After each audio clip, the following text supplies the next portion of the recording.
La arquitectura de paisaje surge como una visión territorial, de darle equidad a las ciudades que eran industriales.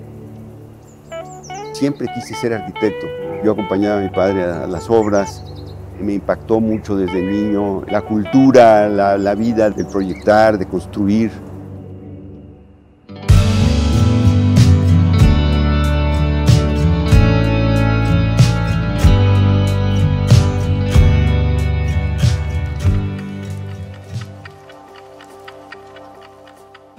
Entre los arquitectos paisajistas se dice, hay que desconfiar de un arquitecto paisajista o un arquitecto inclusive que traiga los zapatos limpios, porque zapato sucio quiere decir que estás en la obra, estás en el medio ambiente, estás en los jardines, estás en la actividad, ¿verdad? Ensuciándote los zapatos.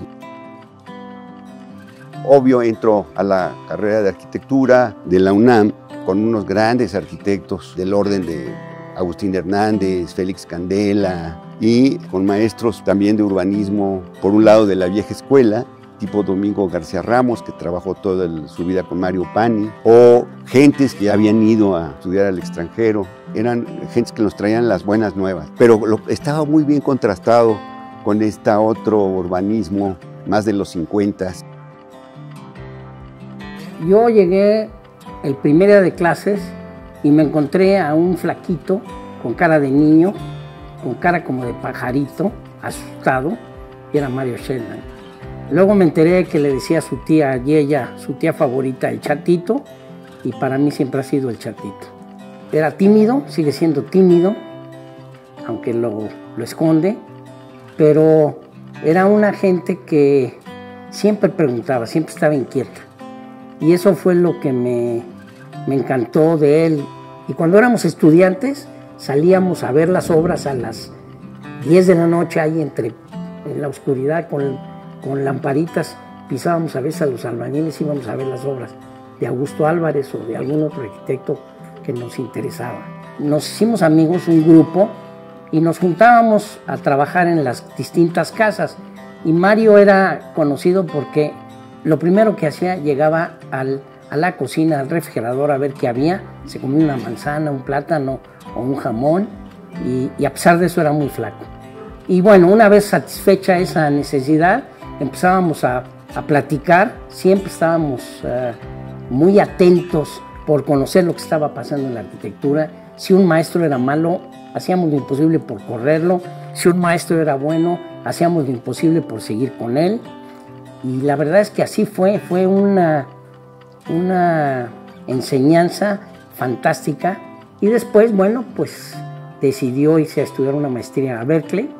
Y yo creo que sus profesores, Donald Appleyard y Garrett Egbo, deben estar muy orgullosos de lo que le enseñaron. Tuve la gran dicha de que había un programa de la UNAM para crear maestros a través de que fueran a hacer maestrías afuera, y yo me fui con esa beca a Berkeley. Y lo que yo encuentro en Berkeley es una gran libertad.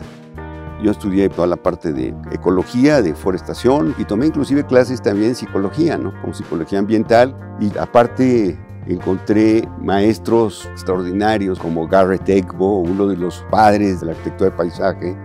Justamente en los años 60, 70, hay esta recuperación del paisaje como un urbanismo ambiental, ¿no? Entonces ya hay más conocimiento ecológico, y eso fue lo que, digamos, la esencia de lo que yo aprendí.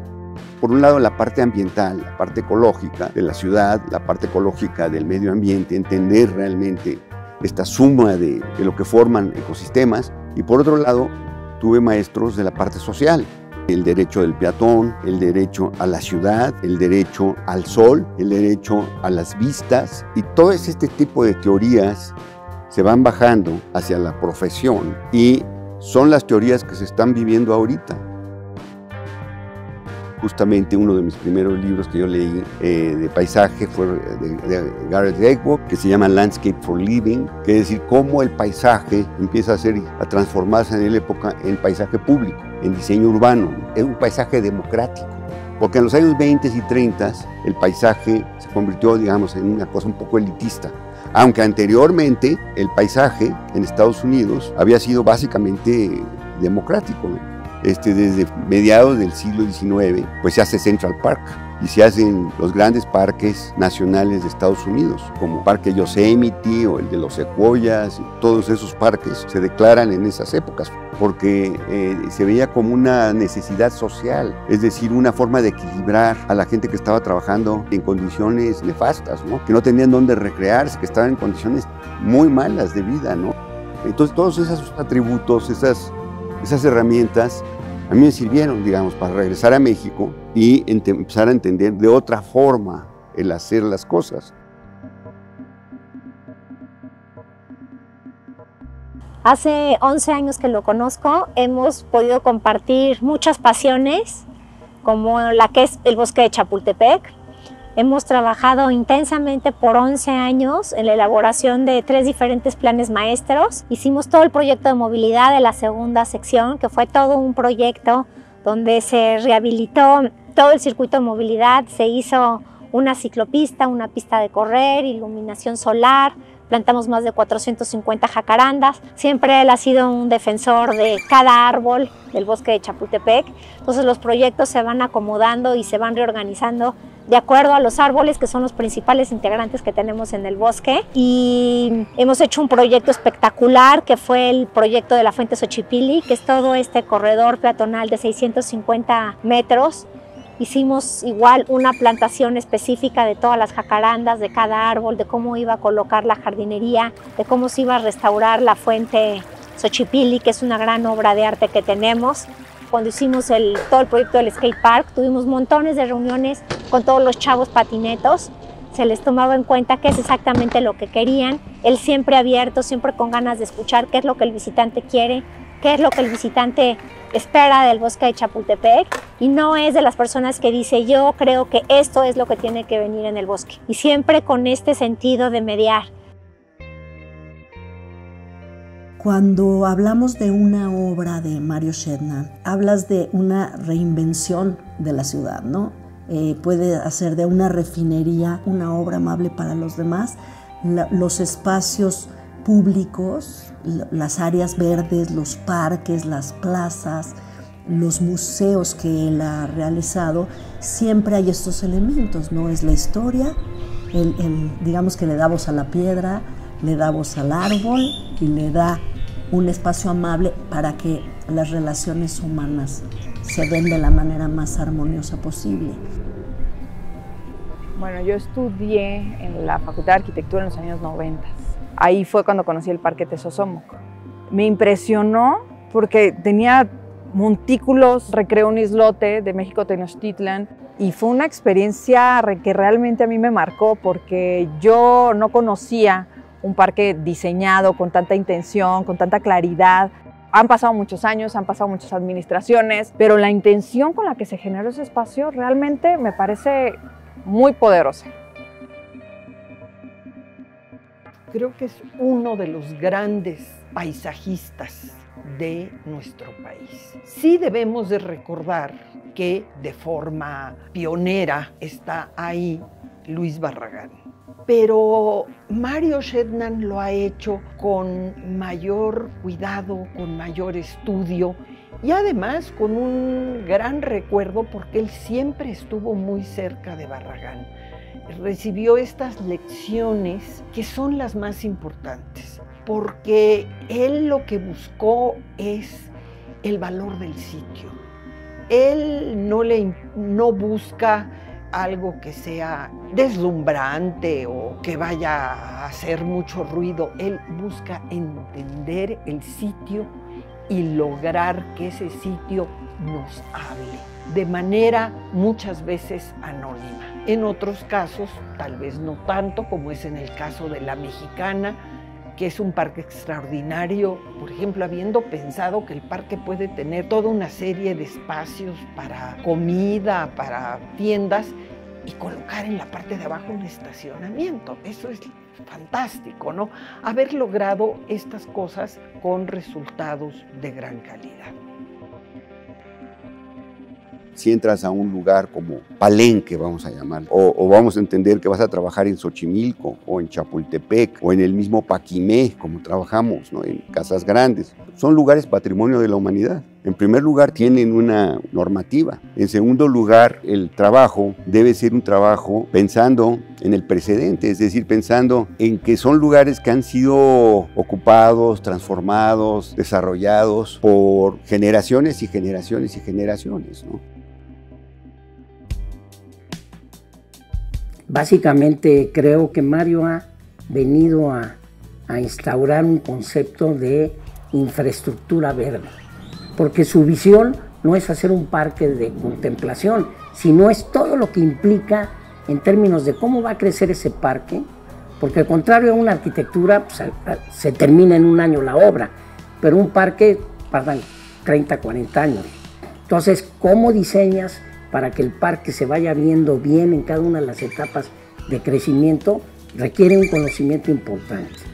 Y a eso añadirle toda la cosa de la infraestructura, cómo recopilar el agua, cómo regar, cómo garantizar que el parque y los jardines van a estar bien siempre. Yo creo que sin duda es el mejor arquitecto paisajista que tenemos. Conocí al arquitecto Mario Shedman cuando éramos todos muy jóvenes y un grupo de arquitectos entusiastas se acercaron a Mario Pani para renovar o retomar la edición de la revista Arquitectura México. Y pues inmediatamente tuvimos una excelente amistad.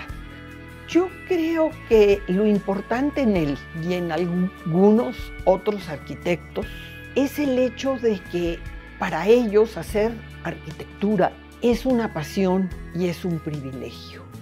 Y no un trampolín para obtener premios, no un trampolín para estar en la portada de una revista. Para ellos es su trabajo lo que más les interesa. Él menciona que si el trabajo del arquitecto es crear espacios, el del arquitecto paisajista es crear espacios donde se junta el cielo y la tierra.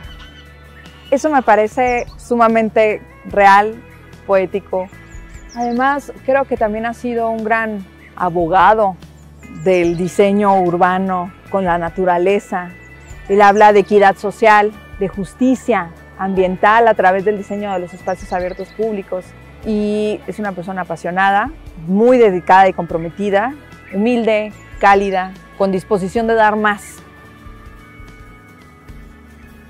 Es un arquitecto preocupado por la calidad de vida de la gente, por la equidad, por el derecho a tener y vivir un espacio público con seguridad.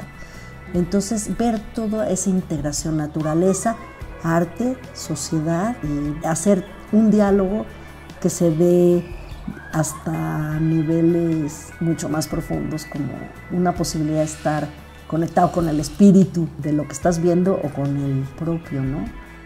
Él no se va a quedar en la crítica, siempre está proponiendo que es posible que tengamos otra ciudad si se reteje los vínculos sociales a través de la arquitectura.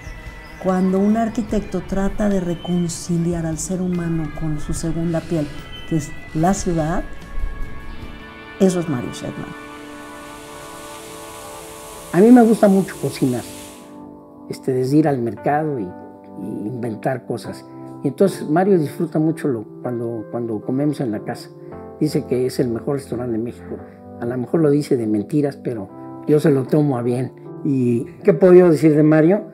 Que todos los reconocimientos que tiene se los ha ganado a pulso, con su equipo, cosa que siempre reconoce. Y la verdad de las cosas es que pues sigue con la misma pasión de cuando era joven. Y es un enorme orgullo que tenemos más de 50 años de ser amigos. Fuimos socios, estudiamos juntos, hemos tenido una relación pura, amistad pura. Me gustaría felicitarlo por haber perseverado en sus creencias, en su voluntad de servicio, en hacer cada día un mejor esfuerzo por la arquitectura de México y en el fondo por México. Mario, a mí me gustaría agradecerte las entrevistas que me has dado, pero sobre todo la obra que has hecho. Y además, cómo la has hecho. La obra en espacios abiertos, en espacios públicos, permitirnos reconciliarnos con la naturaleza, como te estoy hablando como ciudadana también, y como alguien que siempre va a ir más allá, con un súper buen catálogo, un muy buen libro, y por supuesto siempre entrevistas que me han enriquecido muchísimo la mirada. Mario, muchas felicidades, te quiero mucho, gracias por darme la oportunidad de trabajar contigo. Para mí es un honor y un privilegio el poder compartir tantos y buenos momentos contigo, con tu grupo, con Irma, y lo único que te puedo decir, felicidades y muchas gracias por ser parte de mi vida. Mario, yo te quiero agradecer que hayas sido un maestro para mí, un maestro que me ha enseñado desde tus conferencias, desde tus visitas, las pláticas, pero sobre todo el poder vivir los espacios que has hecho, que has diseñado y que han permitido que también mi vida sea más feliz en la ciudad. Te felicito por este homenaje, creo que es muy bien merecido. Estás cosechando muchos reconocimientos por una trayectoria que te ha llevado hasta donde estás y que esperamos que continúe. Muchas gracias, Mario. Pues a Mario decirle que no le queda de otra más que seguirle, porque lo ha hecho muy bien, tiene una zurda maravillosa, que la siga usando por el bien de las ciudades que intervienen. Para mí es un orgullo que sea mi amigo, que siempre lo consulto para cosas de infraestructura verde y de parques, y él me consulta para cosas de urbanismo, y la verdad es que hacemos muy buena pareja. Nuestras mujeres se llevan bien, lo cual eso ha ayudado a que tengamos una muy buena relación y a seguir disfrutando la vida. Siempre estamos atacando a la naturaleza, pero cuando tú la dejas, la proteges, la creas, la naturaleza es muy noble, tiende hacia la salud. Si tú la compones tantito, simplemente le pones las cosas para que vuelva a establecerse y vuelva a funcionar todo. Es tan perfecta, casi divina, ¿no?